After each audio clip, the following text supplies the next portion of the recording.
What's up? Welcome in. Happy Monday. CHGO Bears podcast presented by PointsBet. Use code CHGO when you sign up to get two risk-free bets up to $2,000. What's up?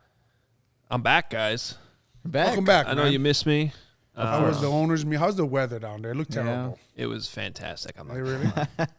We're definitely stuck in second winter here in Chicago, and it was not like that down there. It was perfect. Tell us a little bit more about that dinner. Yeah. What was that like?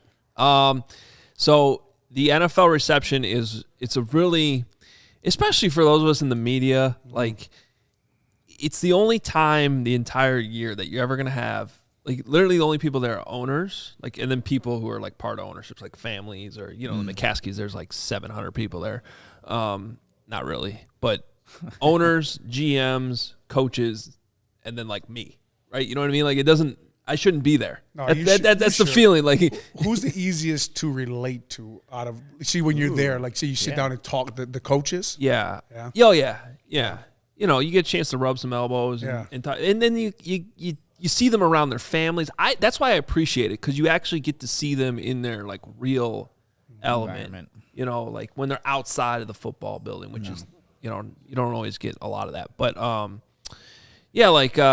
then you see like John Mara just walking down the beach at one point, the Giants owner. Like there's just little stuff like that. That's why the owners' meetings are cool. I like to be there every year. But in picture, the reception is like the best wedding you've ever been to. Like is the best way to explain it, because they just go all out. There's like a 14-person live band. What kind of music? Oh, they've everything. Like they'll switch from like Lady Gaga to like dance floor? Frank Sinatra. They have a dance floor there? Yeah, but no one was using it. Yeah. I picture except for George. George was out there. I picture the Carolina wine mixer from like Step Brothers, like that kind of last That's scene there. Okay. Yeah. At one point I'm like walking to go get another drink or something, and there's just two people standing at like a cocktail table, and it's Bill Belichick and his wife. Oh, it's like awesome. It's just like whoa, there he is. So what's on the menu? Yeah. Okay, so food stations, they always do it that way. One was a sushi bar, fantastic. By the way, all the food there was insane. One was like, pieces of steak they kind of cut up into smaller medallions. Like tenderloin, like a prime rib? Yeah, but it's like, it was probably fillets that they just kind of cut up into smaller pieces. Okay. It sounds like we got to get there. Man. Yeah. I think next year. Yeah. I think George would be happy if I showed up. Oh, yeah. He would have loved to have seen you there. Absolutely. That sounds like fun, though, man. That's awesome, because like you're saying, like, no matter what your job is, but like Bill Belichick is pretty cool to be around. Yeah. Like, see, if you love football, like these guys are, they're legends of the game. Bill Belichick is maybe the best coach ever to coach football. I mean, I'd love to talk to him at a party like that. Yeah.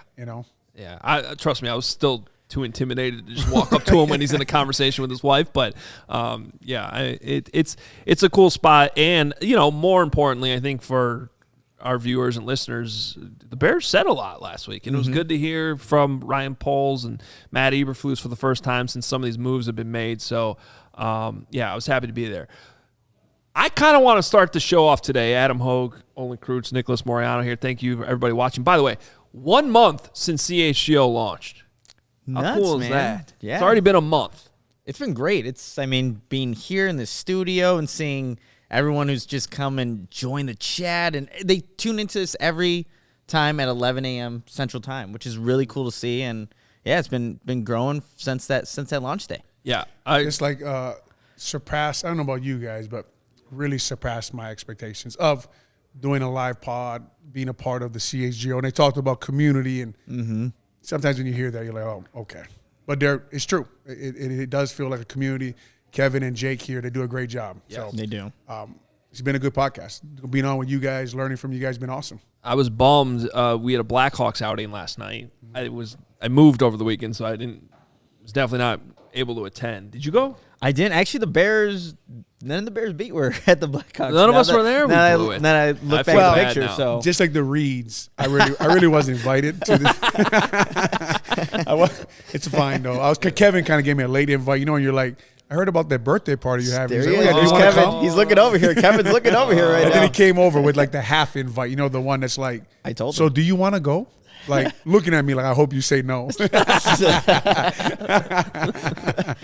Because we're one ticket short, but I probably should have asked you earlier. So Throwing shade at Kevin. I wonder if you had Just said over yes, there. who would have gotten kicked out. That's kind of a fun game to play. That's right. Yeah.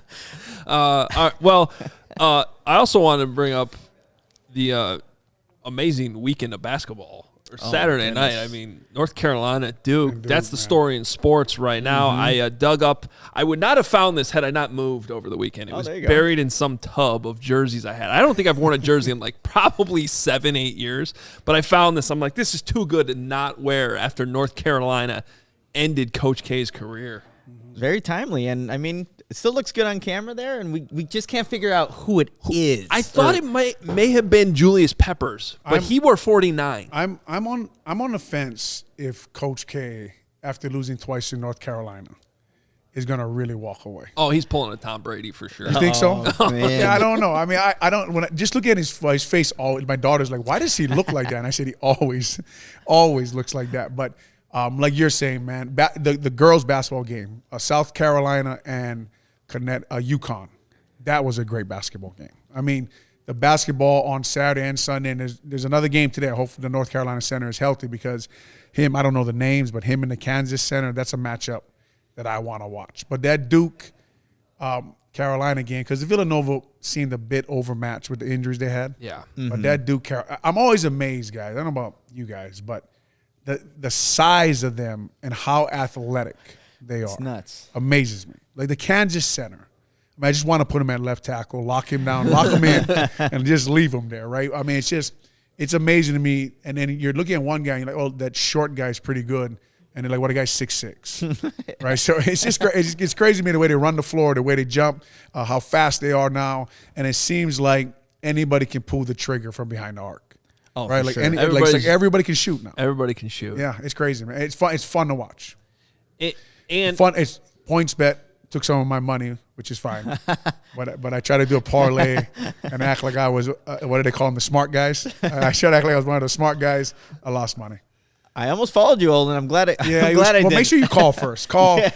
There's some bets I'm sure of, and that was one of those. That was just what that was one, there. so you put it on Twitter, and everybody can call you a dumbass. That's why I don't put my bets. I only put the ones I win on Twitter. So I do it because I know people are dying to call me a dumbass, right? So I'm like, I'm gonna put this bad bet on Twitter, and I'm sure, and guys are like, are you crying, Olin? And after you lose, so I enjoy it. So I did put out one like mean, spidey tweet after North Carolina won that game. See, you gotta I don't have anything personal against Coach K, but I did grow up a North Carolina fan, like when I was a kid, because a lot of kids in the '90s did, right? And there's the Jordan connection, so I like North Carolina. It was like the team I liked growing up, and then Duke just crushed Wisconsin's heart in that 2015 national championship game, and he did what he does. There's like 10 minutes left. They're losing by 9, so he whines to the referees and then gets every call the rest of the game. Mm-hmm. And no, I'm not over it. So was I happy to see North Carolina win the other night? Absolutely I was, and I'm not afraid to say it. That everyone hates a winner, right? And Yeah, Coach that's K, part of it. Yeah, that's part he's of a it. winner, man. That's Just like we were talking about Adam before you came back. I was like, what if Tom Brady wins his 3rd Super Bowl with his 3rd coach, right? Because now Bowles is the head coach. Yep. Like, enough's enough, bro. Just Tom, enough is enough. Everybody else likes to win too. Yeah. I mean, he got his 8th Super Bowl, 3 coaches. So basically what he's saying to everybody is, this is me, right? Everyone hates a winner, but tonight I'm hoping that North Carolina center is healthy because he is a rebound machine. I think he had 20-something rebounds the other night. He did, yeah. So it'll be fun to watch. All right, well, it is a big day for the Bears, too, because they are at Hallis Hall. This is the start of the offseason program. Players can be back in the building.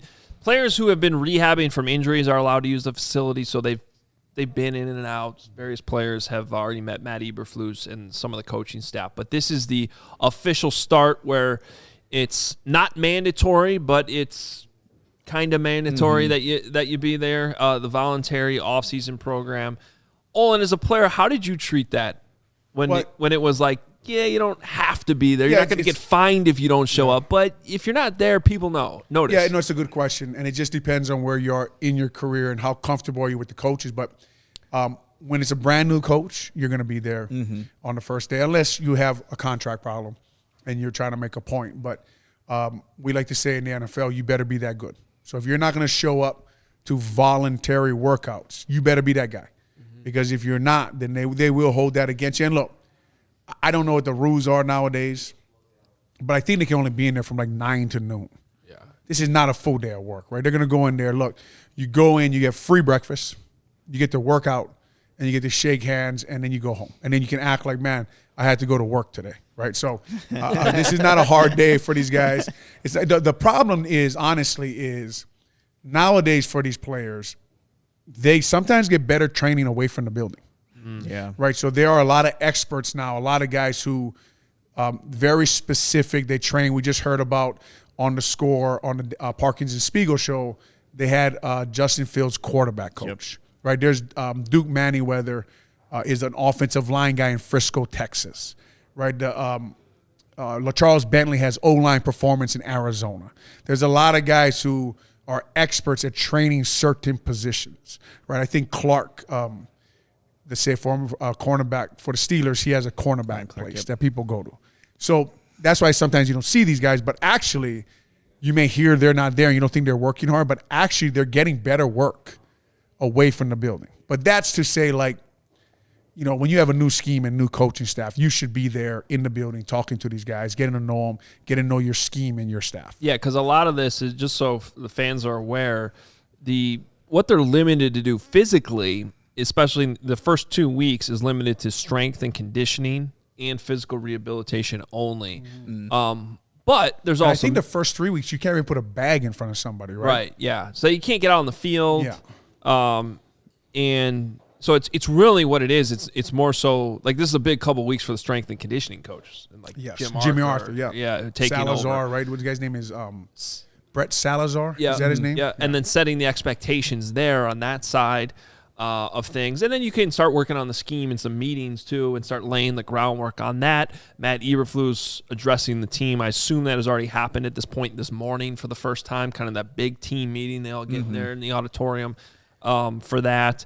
And so you just kind of, a lot of that's just setting the tone, right? Starting to put in this hits principle and communicating what it's going to be so that in a few weeks when they are able to get on the field, everybody better be in shape. They better be ready to go if that's how they're going to be practicing on a daily basis. Adam, there's a question in the chat. Can they get their playbook during like this sequence of time here? Is that something? Yeah, I mean, my understanding is, yeah, you can start doing like meetings and I actually assume that they've already had their playbook for a while. So already. You know, I would have to ask the current players because of the new CBA.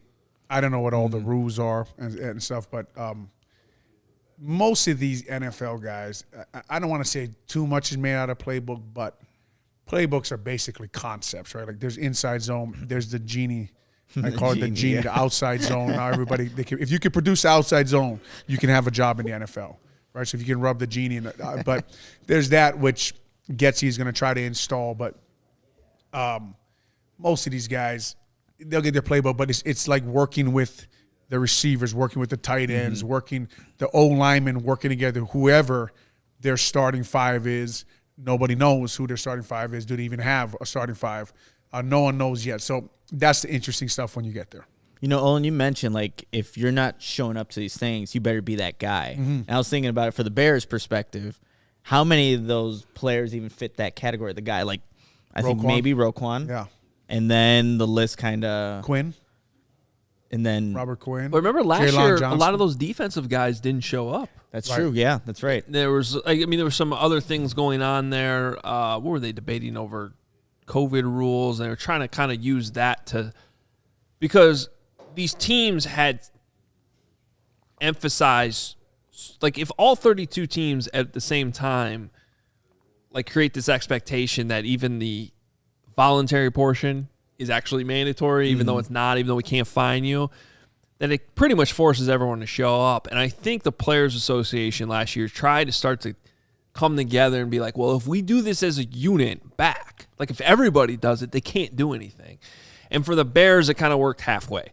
I think the offensive guys showed up, and then the defensive guys, to your point, Olin, way more established, know their roles. They didn't show up, but meanwhile, they did have a new coordinator last year. True, and so I do wonder, when you see like in the opening game against the Rams, coverage breakdowns, Does it start missed assignments, not touching players down, I always wondered if that actually had an effect on the season. Well, and we have a question here in the YouTube chat for you. Are there certain benchmarks that strength and conditioning coaches set for the players in this offseason training camp? Every strength coach is different. There will be, especially with this group, just because I played under Lovey and Rusty Jones, Rusty Jones was our strength coach from 2005 until Lovey got fired. There will be body fat percentages that they will be held to. So they'll be given those numbers. But as far as like, say we want this on the squat, we want this on the bench. I don't know any team who does that, but they should do it. There should be a benchmark that they should try to hit just to know where they're at. I think most players in their head have their own. Like I knew what weight I wanted to bench or squat before the season started, so I felt comfortable going into the season. I felt healthy and strong. But mostly they'll weigh in every week. They'll weigh in once a week, and then they'll check their body fat. However they do it, we did bod pod and stuff like that. But there is a lot of benchmarks, but most of the benchmarks is lean mass and body fat for this group. Makes sense. All right, well, we're going to have Brandon Thorn on here in a few minutes. And for those, I feel like a lot of people who are watching the show probably already know who Brandon Thorn is. Huge on Twitter, kind of the football community and social media. He excellent with O-line breakdowns, pass rush. If it happens in the trenches, he knows about it. He knows about it. He studied it. So we're going to ask him a lot of questions about where the Bears are in both of those areas of the roster right now. But first, do need to tell you that the best way to support CHGO right now in our 1-month anniversary is to download the PointsBet app. Use code CHGO when you sign up. If you do that right now, you'll get 2 risk-free bets up to $2,000. But that's not it, because if you make a $50 or more first-time deposit, you'll receive a free CHGO membership, which unlocks all of our web content, and you'll even get a free shirt of your choice from the CHGO locker. So that's $2,000 in free bets, a free CHGO membership, and a free t-shirt from the CHGO locker, all for making a $50 first-time deposit at PointsBet. If you have any questions, you can email pointsbet@allchgo.com, and we will help you out. This is your home for live in-play betting, and it just got even better. Introducing PointsBet's new feature, the live college basketball same-game parlay. I guess this is your last chance to use that tonight. For the first time ever, you can build the perfect live same-game parlay only with PointsBet. Combine your favorite bets anytime during the game. If you want more, you can also boost your live same-game parlays. And I know they have these with the NBA as well. And right now, online sign-up is available in Illinois. Download the PointsBet app right now. Register your account from start to finish, all from your phone during PointsBet Match Madness. All users can earn up to $100 in free bets each round. Just place a $50 pregame wager. You'll get a free $20 live bet to be used for that round. So what are you waiting for? Once the game starts, don't just bet. Live your bet life with PointsBet. Gambling problem, call 1-800-522-4700. All right, Chicago sports fans, if you aren't a member of our CHGO family, what are you waiting for? Members will have access to our premium content from all of our great writers. You'll also get a free t-shirt of your choice when you become a member. And I'm actually getting my CHGO shirts today, you guys. So the drip is finally coming. It should be delivered when I get home later today. So definitely check that out. Are you getting mine?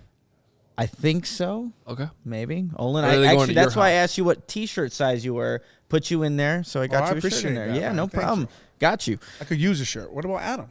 Oh, Adam, I think Adam, you already put your shirt size in there. Yeah, I did. We had a Google Doc. Did you get me a schmedium? Did you want a schmedium? Schmedium. I would have gotten you a schmedium if you would have asked for a schmedium.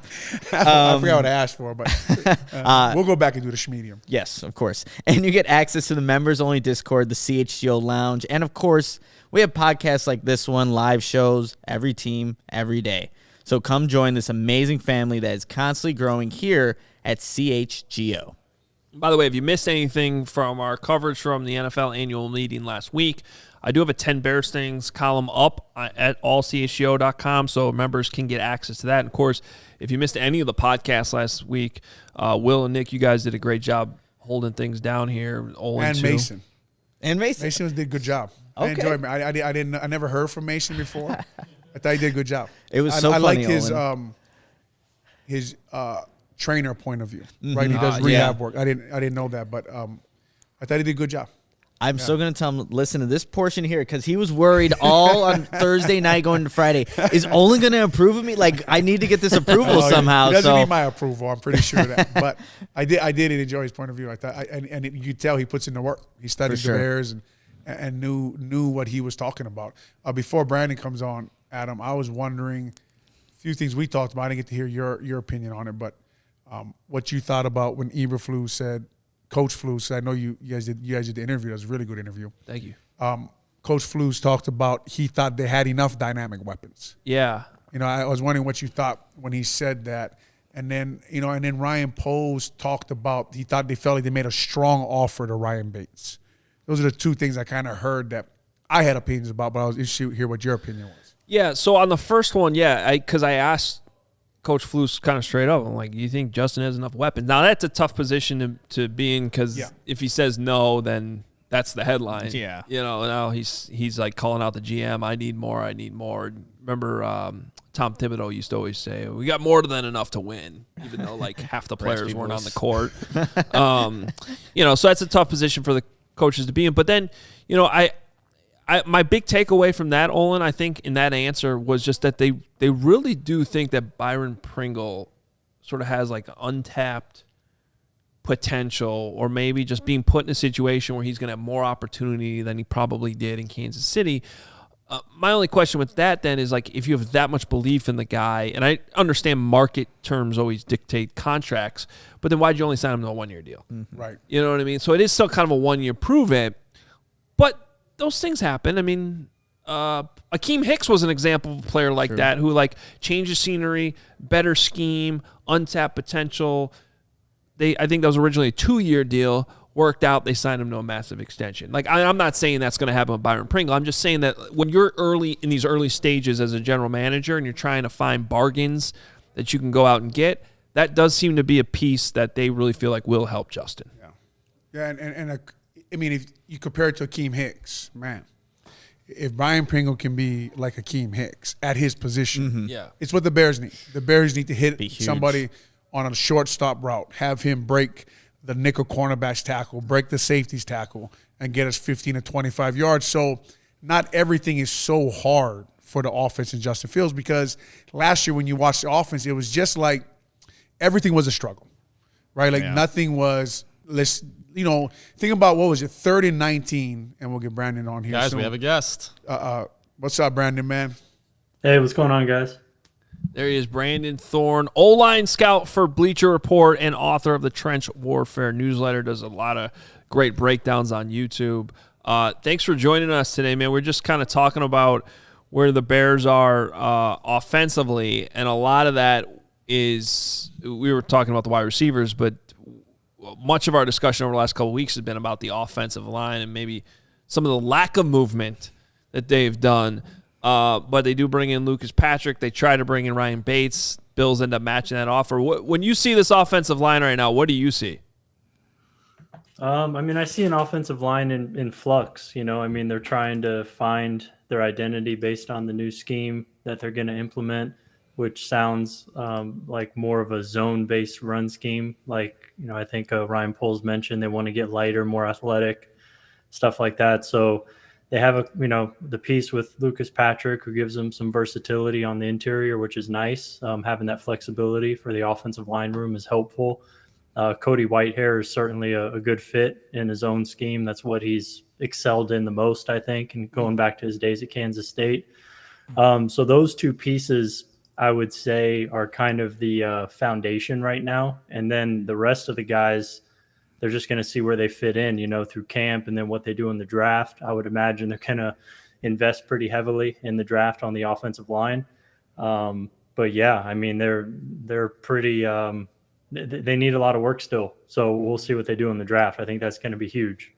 Brandon, you mentioned the draft. Are there guys in that second or third round range that fit what the Bears want to do schematically? Like, hey, the Bears can use XYZ player. Yeah, definitely. I mean, second, third round, there's going to be a lot of interesting names out there. I think if you're talking about the interior, there's probably more intriguing names to me. A couple guys who are more zone, fits, I would say, are like a guy like Dylan Parham from Memphis. He played guard at Memphis, but he'll probably play center in the pros. He went to the Senior Bowl and played center there for the first time, and he looked pretty natural doing it. So I think he's a little undersized, but he's definitely athletic. And he actually plays with a little bit more power than you would expect for somebody playing right around 300 pounds. But he's an interesting name to keep in mind. There's another guy from Kentucky named Luke Fortner, who's also a guard center, played center last year at Kentucky. And he's really skilled in the zone run game, wide, tight zone that they ran at Kentucky. Does a really nice job in the run game. That's another guy. Cole Strange is another one, lower level school guy, but very athletic. Kind of nasty as well. Little undersized, which is kind of a common theme with these guys, but certainly a guy who will be there, in round 2 or 3. Those are a couple. Another one of my favorites who's, for me, like a late round 3 grade, round 4, but might go higher is Cam Jurgens from Nebraska, who's more of a center only guy because of his size. But man, he's really athletic and he plays with an edge. He's a tone setter. He's a guy who may not quite be ready to play right away, but once he can, I think, get a little bit stronger, a little bit more consistent with his technique, he could be a high-end starter one day. I think he has that potential. So if you can get a guy like that in the 3rd, 4th round, that'd be incredible. So those are some interior guys to me that stand out. Tackle-wise, I think there's a drop-off after the 1st round and maybe like high 2nd round, assuming a guy like Bernard Raymond is gone. After that, you're talking about guys like Tyler Smith from Tulsa, Rasheed Walker from Penn State, Nicholas Petit-Frere from Ohio State. Those are probably my highest ranked tackles. You could even throw in a guy like Max Mitchell from Louisiana Lafayette. Mm-hmm. So like those are probably my top guys, but I don't, it just depends. I don't know how much of an upgrade that will be over a guy like Tevin Jenkins. So I see them being able to get better on the interior more so than at tackle, depending on who's there and where they invest at the position, of course. But yeah, I like the interior group on day 2, 3 a little bit more. Now, Brandon, I know you didn't mean it this way, but there's nothing wrong with center-only guys, right? So just wondering about the guys that we have a little size problem. I know you didn't mean it, that Jurgens guy, there's something wrong with him. But I've been watching that film study you're doing on that trench warfare film study, and I found Trevor Penning interesting. And I know we'll probably get to Zion Johnson, who is an absolute monster. But Penning, I didn't know, first of all, him playing next to his brother is pretty damn cool. That his brother was a left guard, which I didn't know. It was funny, Brandon, when he was doing that podcast with you, he was saying my brother, and I just thought he was calling the guy that. And then you were like, that's his actual brother. So that was a pretty cool story. But I think he's an interesting guy. I think when guys watch film on him, Brandon, I think he might sneak into the 2nd round, even with all his, the physical characteristics. When you watch his pass pro, sometimes you could worry about that a little bit. But talk to us a little bit about doing a film study with him, and what do you think about him as an overall prospect? Yeah, so Trevor Penning is a guy who, first, I think the thing that stands out about him is he's almost 6'7", 330, and he has kind of ideal arm length as well. So if you're drawing up a guy physically in terms of height, weight, length, he's kind of the prototype that you're looking for. And he tested very well at the combine, and you could see some of that on the film. I thought maybe he tested a little bit better than he is. And then in terms of his play speed on the field, I saw more above average on tape as opposed to, he tested more closer to like an elite athlete at tackle, but that certainly doesn't hurt him. So there might be a little bit more athletic upside there as well, on top of being just such a big dude. So when you combine just those two things, and then you see some of the flashes of power that he has, and then definitely in terms of competitive toughness, he's as good as it gets in this class. He's going to bring it every snap and kind of be like one of those tone setter guys that can change sort of the feel of an offensive line room with the way he plays. So like he's he's a very high quality prospect. I have him graded, kind of as a fringe first round pick, like you mentioned, like maybe early second, late first. But everything I've heard, he's going to go very high in the first round. He may even go top 10. And I think part of that is, the things we're mentioning, but also when you talk to him, when you watch the film room I did with him, you get a little, idea of it. He's very smart. He knows the responsibilities of not only himself, but the entire offensive line and maybe even the offense. So he's very dialed in, and he understands football at a very high level. So he brings that football intelligence. He's very serious, hard worker, high football character. So like he checks all those kind of intangible boxes as well. So, I mean, the more I learn about him, the more I like him, to be honest. But in terms of the negatives, you kind of touched on it, the pass pro. Some of his technique needs refinement still. He plays a little high, lets guys get underneath him and inside of him too often. He doesn't anchor as well as you would think for somebody being as big and as strong as he is, which largely is a technique and leverage thing. And his hands need some work as well. He could be kind of off placement and off timed with his strikes and let guys beat him too quickly. That is my biggest worry with him. And that's why I have him kind of like late first, early second, because I think there's going to be kind of a rocky road initially, as a pro in pass protection, especially on like true drop back passes on high leverage money downs, third down. If he gets caught on an island, I mean, I would expect a high variance kind of guy, maybe some struggles there early. So that's why I have him a little lower. But, technically those things are correctable in theory. It doesn't always mean they will get corrected. But, he's certainly a guy you want in your offensive line room for all the reasons we talked about. And I think he's going to go higher than people expect. So, yeah, I had a lot of fun talking to him, though. His football smarts really carried a lot of weight with me because, just remembering the play calls, remembering the responsibilities of every single guy on every single play. I mean, it was impressive. He definitely, knows football, I think, at a high level. Well, speaking of getting smart, I mean, that's what we're doing here listening to you, Brandon. People should be following you on Twitter at Brandon Thorn NFL for great breakdowns. So much insight on so many different players when it comes to line play. I want to ask you, because one thing we learned last week with Ryan Poles talking to the media for the first time since he's tried to make some of these moves on the offensive line is, all right, it sounds like Tevin Jenkins, Larry Borum, like that's the plan at tackle, and they're just going to let these guys sort of battle it out in camp, in the offseason program, to try to even figure out which side each is better on. The NFL tape's limited on both guys, but going back to maybe some of your college studies, what you saw from them in limited time last year, what do you think about that plan? Is it good enough? And which side are they ideally suited on, or do we just not know yet? Yeah. So, I mean, I watched both those guys in college. We'll start with Tevin Jenkins. I was actually higher on him than most people than where he got drafted. Turns out he had that back issue, that was kind of unforeseen, at least, for me on the outside looking in. I didn't really know about that. So that kind of threw a wrench, obviously, in things his rookie year, and then coming back off that and only playing a few games. I think it's kind of tough to place like a firm judgment on his rookie season based on that. To me, he looked a little sluggish coming back. He didn't quite look, like he had the same level of movement skills that I saw in college. Not that they were elite or anything, but I thought they were better than what we saw last year. And then he also was moving positions as well. He played a little left in college, but he was predominantly a right tackle. So, for those reasons, I think, it's probably smart to reserve judgment on him so far for the most part. But yeah, what we did see on film was kind of rough. Like I said, he looked sluggish. He wasn't getting out of his stance very well. He was getting beat to the spot in pass protection, fairly often.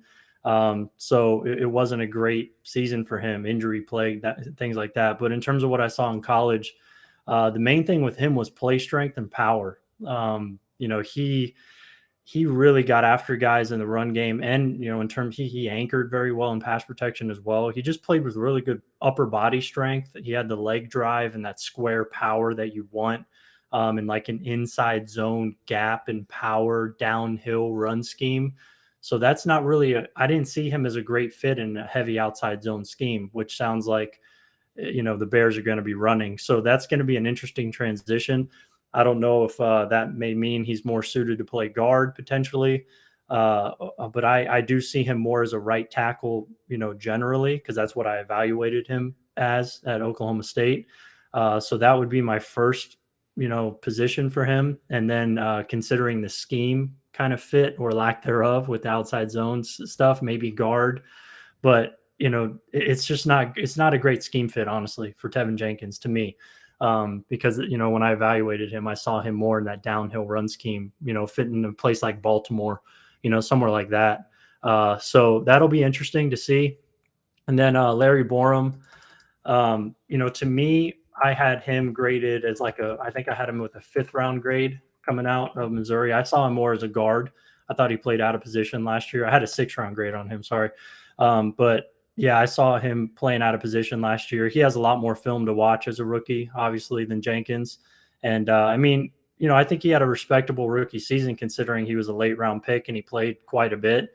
But I think ultimately he's probably ideally a high level swing backup who can compete on the interior, maybe play tackle in a pinch, be one of those valuable 7th, 8th offensive linemen on game day who could fill multiple roles for you. But he's a guy who's obviously his build stands out. He's very stout, I would say. I think he has lighter feet than you would think for a guy built like he is, and he does well against the bull rush. But man, at tackle, I just see him playing out of position because I think he lacks the range to really get out to a landmark in a spot, and he gets opened up too quickly and can kind of get beat inside, and he's just not great on an island.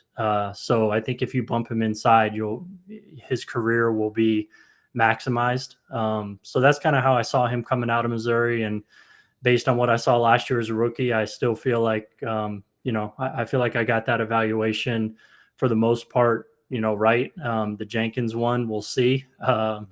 I'm definitely rooting for him, but the scheme fit to me is probably my biggest question with Jenkins. Brandon, someone that we know for sure as a tackle was Jason Peters, who, came in and played pretty well for the Bears last season. What was your evaluation of him, and is it worth even, bringing a guy like that back with such young tackles that the Bears kind of have right now?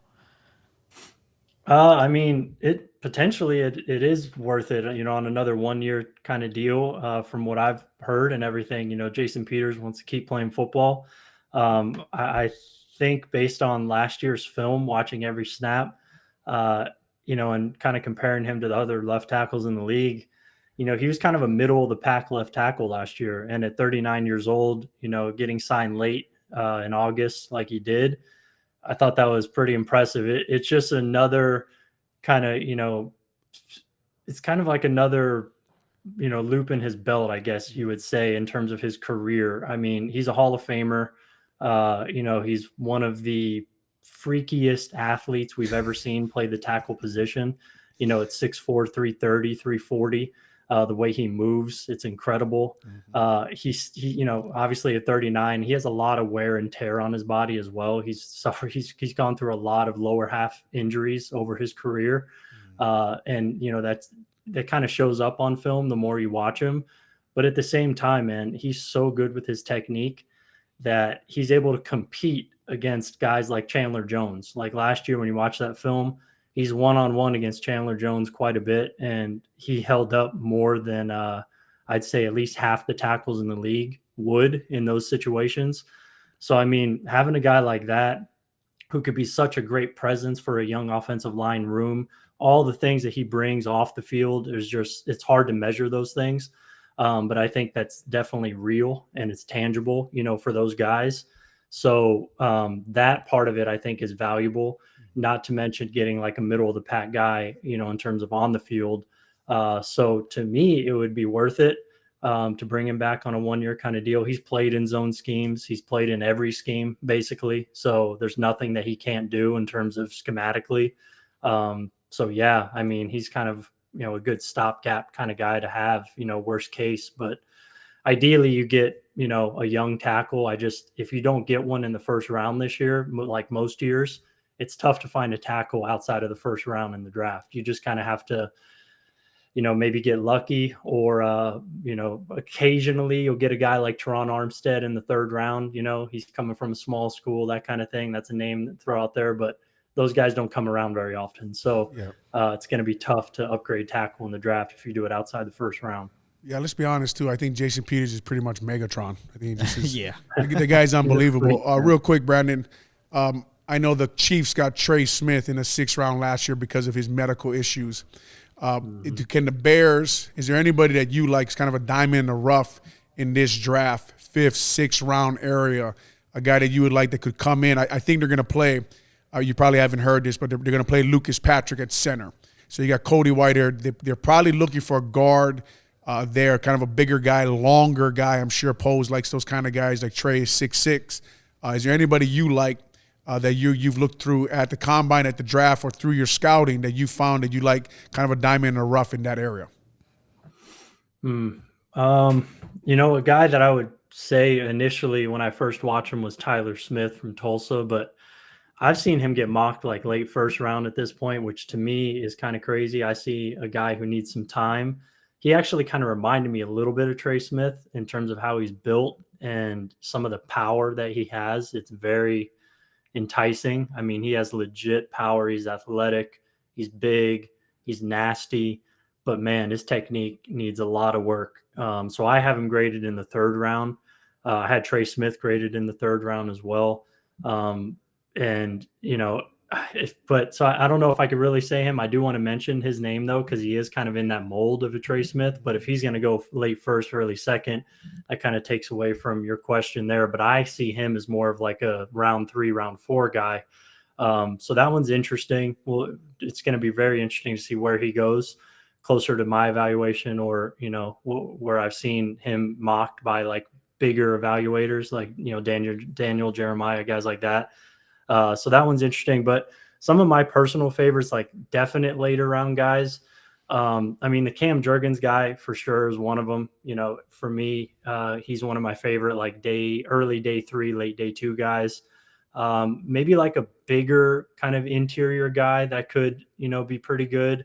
I think as a Cade Mays is kind of an interesting guy from Tennessee. He's a guy who's played, I want to say 4 of the 5 positions in college, maybe 5 of 5. Most of his time has been spent at right tackle, but he's also played center. He was from Tennessee, went to Georgia originally, transferred. So he's played multiple positions. He's really good, man. Once he gets his hands on you, he's really good about manipulating leverage and staying attached to blocks, and he creates a lot of torque in the run game. So he's a guy who has some positional versatility, who could be, I think, a pretty solid run blocker right away. He's very long, powerful, things like that. So that's a guy who's probably going to go day 3, who I kind of like. And then if I, maybe one more, I like a guy, I like Spencer Burford from UTSA, who, might have to play inside. He's 6'4", like 300 pounds, but he has very long arms, like kind of abnormally long for his height. He was at the Senior Bowl as well. Got to talk to him, got to watch him there against that bump up in competition. I feel like he does some really nice stuff in pass protection using his length, especially with his outside hand. He does, in terms of his placement and not getting beat around the corner. For a guy who is coming from a smaller school to have that kind of technical refinement, that to me is really appealing. Plus he has some of those physical traits you want. I like him at tackle, but he could be a candidate to move inside as well. So those are a couple guys to me, that are definite like day 3 picks who I like probably more than most. All right, Brandon, thanks so much, man. That's a lot of good insight, a lot of feel like I just like crammed before a big exam, like learning all the stuff We know about who to study now. linemen that I have been putting off for way too long. So thanks so much, Brandon. Make sure if you're watching, listening, you're following him on Twitter at Brandon Thorn NFL for all the great insight leading up to the NFL draft and really through the entire football season. Thanks so much, man. All right, my pleasure. Thanks, Brandon, man. Yeah, so some really good insight there from Brandon Thorn. Yeah, for sure. Before we break that down, I have to tell you about PointsBet. If you enjoy CHGO, one way to help us to continue to grow is to download the PointsBet app and use code CHGO when you sign up. Not only are you going to get 2 risk-free bets up to $2,000, but if you make a $50 or more first-time deposit, you'll receive a free CHGO membership, which unlocks all of our web content. You'll even get a free shirt of your choice from the CHGO locker. If you have any questions, email pointsbet@allchgo.com and we'll help you out.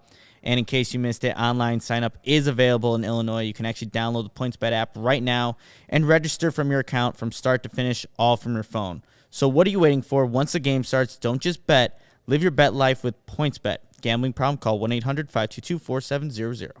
So a couple takeaways from that conversation there. I mean, one is not getting Ryan Bates.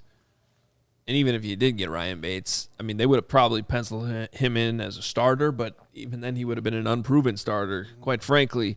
But you have Dakota Dozier in there right now as your guard. I mean, the Bears are short an offensive lineman. They're probably short a couple offensive linemen. I don't know how you could look at the 5 they have right now and say it's even equal to what they had last year when it was already a problem. Mm-hmm. So they're banking on young guys taking a huge step forward. Tevin Jenkins being healthy, Larry Borum being more than what Brandon Thorn obviously thinks he can be as a tackle. And what I just want to continue to stress, though, there's a couple things. One is, we talked about earlier, these guys are now in the building. So for the first time, the coaching staff can really get their eyes on them in person.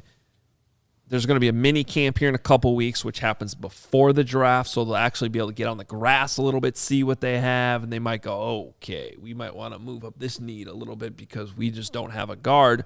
The tricky thing about that, Olin, is, and you know this, there's only so much you can really learn from these guys in non-padded workouts in April, compared to really getting out there in training camp when they can hit each other a little bit. So I just think that at some point they're far from being done. Whether it's adding in the draft, looking for somebody who gets cut from a different team after the draft. I always think about the year the Bears added Josh Sitton, right before week 1 because he got sprung. Like, there's going to be guys that come available. He was pretty damn good that year. He was pretty damn good. Yeah. My point is, you can get a guy. But if you're not willing to pay now for somebody. Well, when you get desperate, right? When you get desperate, you start to do things. And like you're saying, Adam, there's no way Ryan Poles, these guys don't need to get to the grass for Ryan Poles and Ian Cunningham to know they have an offensive line problem. They knew they had an offensive line problem coming in. You worry about, there's another thing we heard from Ryan at the combine. And like you're saying, a lot of these things they just say. We think the scheme's going to help them. Okay, no. you still have to block a guy on 3rd and 8 to 10. You're going to leave your left tackle one-on-one sometimes. Luke Getsy is only used to seeing Aaron Rodgers get rid of the ball in the NFL, right? So he's not used to the clock that Justin Fields is about to put on him. Okay? A lot different clock. So it's a lot different clock. But as you heard, whether you agree with him or not, Brandon studies a lot of film. No one studies more O-line film than him. Same thing we've heard about Tevin Jenkins for a while. We think he's more of a right tackle. The Bears had him penciled in last year as a left tackle, which fascinated all of us, right? Well, he doesn't even know if he fits this scheme. A lot of people, me included, think Bourne would be a pretty good right guard. So I'm thinking Poe's maybe thinking him as they have that right guard answer in the back of their pocket in case they need it, right? In case they bring in a left tackle. I don't think Fisher signed yet. I don't think Dwayne Brown signed yet. I don't think Jason Peters is signed yet. But like you're saying, I think they're going to get to the draft, get those guys in the building and say, okay, now what do we need to make sure our franchise quarterback is protected? Because let's be honest, a lot of time we get excited about these coaches, these new coaches coming in the building, right? All you have to do is look at their past and say, okay, who have they developed, right? Because they've been other places, right? They've tried to develop other players, right? Morgan was in Atlanta for a long time. Let's take a look at any left tackle that he might have developed. who did he actually develop when he was there? Did anybody take a step? These are things, and that was the same scheme with the guy you would say is maybe the best in the world at coaching that scheme, Kyle Shanahan. Right? So how much is the scheme going to help these guys, these players, this quarterback? Mind you, now they have an offensive line problem, but not only that, they have a wide receiver problem. They have a tight end problem. Right? So this offense, Nicholas, look, they cannot be done reconstructing this offense right now, and we're all waiting to see. We're all waiting to see what comes next. Yeah, because if you have an O-line problem and a wide receiver problem and a tight end problem, that might create a quarterback problem. Yeah. That's the problem you don't want to have. Well, quarterback evaluation problem. Yeah. Yes. Can I evaluate my quarterback? Mm-hmm. Yeah. All right. Well, one thing we wanted to get to, we meant to do this earlier in the show, but things get moved around, and that's fine, is where the Bears are at from a strength of schedule standpoint. Because this could be the one thing that, despite all these problems we're talking about, keeps them somewhat relevant even like into November. Even, none of us are expecting a great season. But Warren Sharp, who does a great job with all kinds of predictive analytics and great content, he came up with his own way of looking at the schedules. And his metrics are usually really good. I mean, they had the Bears, I believe last year's one of the hardest schedules, and not the hardest schedule. That turned out to be mostly true. So here we are. Anyway, you see it there on the screen if you're watching on YouTube. The 5 easiest schedules. You got the Washington Commanders with the easiest schedule, and then your Chicago Bears, number 2. So a little bit of a flip here in that because you've been bad, that helps. And the way the divisions line up helps. Perfect. We can get to 500 and not have a good draft pick. That's that's the other side of it if you want to look at it that way. Just kidding, guys. Yep. Just kidding. I was looking at the easiest schedules going from last year, going to 2021 season, and how that ranked out, like the top 5, just to kind of compare to 2022. Like the Eagles had the easiest schedule going in. They finished 9-8. The Cowboys had the second easiest. They finished 12-5. Then you have the Falcons 7-10, Buccaneers 13-4. The Buccaneers had the 4th easiest schedule last season, and see what they were able to do. And then you also have the Dolphins there. But I mean, obviously with the Bears they had the 3rd hardest schedule and going into 2021, and they only won 6 games. So can the schedule? We talked on a podcast maybe a couple weeks ago, Adam, about the quarterbacks that they're going to face. So you have the opponents, you have the quarterbacks that are not going to be as high caliber as it was in 2021, but we also just mentioned all the problems the Bears still have going into this season. So does it help? Yeah, but you still need to figure out things on your end for sure. Yeah, I think they went through 2 years now, right, where I think they went 1-5 this year, and they lost 6 in a row in 2020. Didn't they lose 6 in a row at one point? Yeah. And in this year, when you went to the season this year, and you're like, man, they're going to go Raiders, Packers, Bucks, 49ers, Steelers, Ravens. And you're like, how many of those games are they going to win in that stretch, right? Because I think going into that stretch, if I'm not mistaken, they're either 500 or still had a winning record. Yeah. Right? Yep. So it's those long losing streaks that's why you have to wait till their schedule comes out to see how it's organized, right? Because when you go through those long losing streaks, maybe you get a couple guys injured and out, and now you're facing these teams. I didn't think they were going to beat the Raiders. They went down there, the defense put on a pretty damn good performance, and they did beat them. So they won 1 game out of that 6. And a year before, I think they lost to the Rams, New Orleans, Tennessee, Minnesota, Green Bay, and in that crazy game against Detroit. Where the Detroit put 34 points. No one expects that against the Bears defense the last couple of years. So that's what you'll be interested to see is how it is, the schedule is arranged, and where is their tough run for a team that has all new coaches, an offense that doesn't, we just talked about where they are now, Khalil Mack and Akeem Hicks, they're not here anymore, right? And they don't get Ogunjobi, right? And they don't sign Brian Allen. And we're just all kind of waiting to see, okay, we know you changed your coaches. When do we get to see the players? Yeah. Well, and here's what, as I like to do, everything comes back to the quarterback. But regardless of what this means for wins and losses, it could really help Justin Fields. Despite all those problems we just brought up, like I keep going back to last year where he has that like 2-game stretch that was really good, and then everything fell apart. Partly because he got hurt, partly because the coaching. You see what his quarterback coach said about that Cleveland game?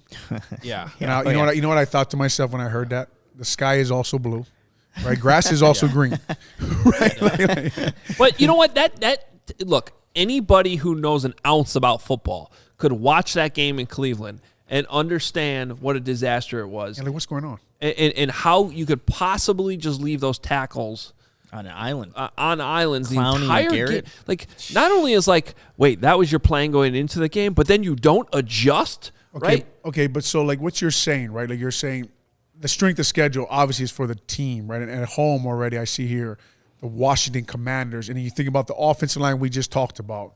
And then we think about the Washington Commanders defensive line. Oh, no. Like that's a bad matchup. Oh, yeah. Right? So then the Bills.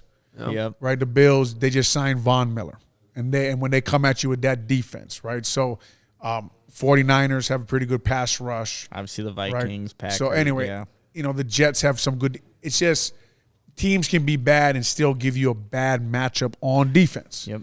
Right? And now you got Luke Getsy going up against these coaches. And then we start to talk about last year when you went to a lot of those games. I don't know how you guys felt, but I ended up – when I would study the game, I ended up looking at the coaching matchup. Right? And I thought – every game you'd be like, well, our players are not bad, but gosh, our coaches are going to get out-coached bad here. So it's going to be interesting to see if these coaches actually give us an advantage. Where you go into the game, you think, man, right? Like, be nice, I don't know about you guys, but going into the game, I thought going into the year, I had a lot of questions about Sean Desai. Right? Like everybody said he was a really smart guy and they bought into his scheme. And I think it was early in the year, Kyle Shanahan really outcoached him, I thought, in the second half. They started running that crack at Robert Quinn, and the Bears made no adjustment. By crack, I mean almost like old school Pop Warner toss crack is what they were running. They're running their fullback in motion, they're doubling Quinn. And I kept waiting for them to change the defense up, slide them inside, move someone outside, try to interrupt their blocking scheme or confuse them. Anyway, I thought Sean, as the year went on, got really good. I thought he got a lot better, actually. Yeah. And I thought him matching wits with people and watching his film and watching him change things. All I'm saying, in short, and I guess in long, because that was really long, I'm waiting to see that out of Luke Getsy. I remember when I was in New Orleans, Sean Payton came up to me and he said, Olin, Bill Parcells has a message for you. He doesn't got to see it every day, but he's got to see it. Basically telling me, you're old, we don't expect you to be good every day, but I got to see you play good sometimes. I got to see it first from Luke Getsy. I got to see him get out-coached bad and then come back. To adjust, To adjust. You know what I mean? So that's going to be, as far as the quarterback goes, as far as the players they got now, as far as they're going to insert rookies here, the free agents that are left, if this quarterback's going to develop, it's going to be the coaching staff that helps him. Yeah, and that is all kind of a guess right now. Yeah, we just don't know. Especially on that offensive side, we just don't know. I know I'm looking forward to, in a couple weeks, getting some eyes on the mini camp. Yeah. There's only so much you could see at those things, but you still get a chance to see the players. Tell me if you see Lucas Patrick's leadership immediately. Yeah. We'll let you know, Olin. We'll see. It's one thing I wanted to say about before we go. I'm on a roll now. You got to get on a golf course with that guy, first of all, is what it sounds Lucas like. Patrick's golfer? Yes, Well, big golfer. He's a Duke guy. Him and Patrick Manley, right there, Duke. They probably already played there's multiple no rounds doubt. already. Yeah, they've talked for sure. Even though they're probably in mourning over Coach K. As far as we were talking about Trevor Penning and Brandon Thorn was talking about his toughness.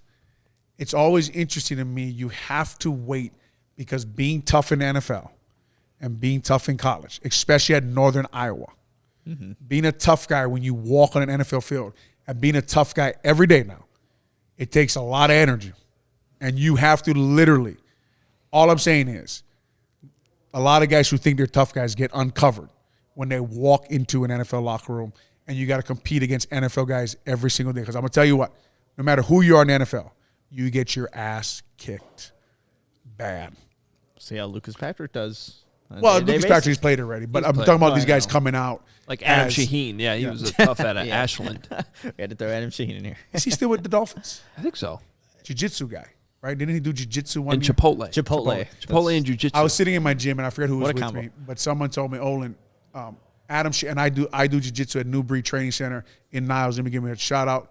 Sensei Mark Vives, excellent MMA jiu-jitsu school. Anyway, when I heard he said, I just did jiu-jitsu, I said, well, he's not going to make the team this year.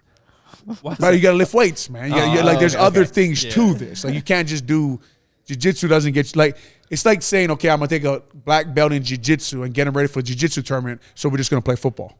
Yeah, like, you would say you're crazy. Yeah. Well, then why would you do that as a football player? Right? Like, well, I just did MMA. He's Well, going to do jiu-jitsu on Von Miller on the edge. yeah, you still got to run routes. You got to drive your feet. that ain't work. Right? There's a lot. He said, listen now. Lift your I don't foot know off if that's the ground. I don't know if that's jiu-jitsu either. Adam. I don't know where this is going anymore, but now it's like it's almost time. We got to get that on a GIF. Oh, Adam's jiu-jitsu. I was just talking about, yeah. I don't know what. New breed. This I show was is doing right off the Breed rails. Niles. I was doing- Adam, get your jiu-jitsu to New Breed. You need help. That was Adam Shaheen's jiu-jitsu. not Oh, I mine. got you. Yeah. Well, he's got bad jiu-jitsu. All right, we got to get out of here before we get into more trouble, which we do here on the CHGO Bears podcast. Thanks for watching today. A lot of good stuff. Remember, you can anytime you can find our podcast. If you miss a show live, make sure you find the podcast. You can find it anywhere you listen to your podcast. Go on allchgo.com. Get those memberships. Get the swag. Get the drip, whatever you want to call it. We got it for you there. We'll be back tomorrow at 11 o'clock. Talk to you then.